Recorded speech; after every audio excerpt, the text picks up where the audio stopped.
நாங்கள் மருந்து திங்க ஆரம்பிச்சிட்டோம். எல்லோரும் வாங்க, நல்லா டேஸ்ட்டாக இருக்குது. தம்பி எப்படி இருக்கு? நல்லா இருக்கு. கம்பெனிக்கு உள்ளூர் செய்ய பாருங்க.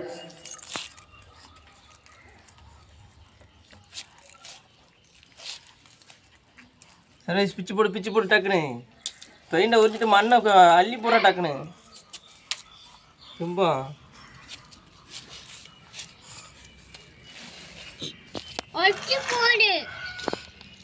டக்குன்னு உடச்சி போட்டு தின்னு டக்குன்னு தம்பி.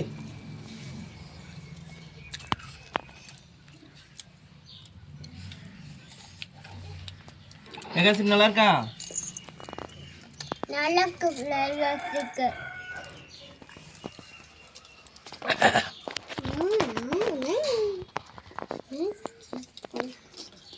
என்னடா தும்பலா இருக்கு?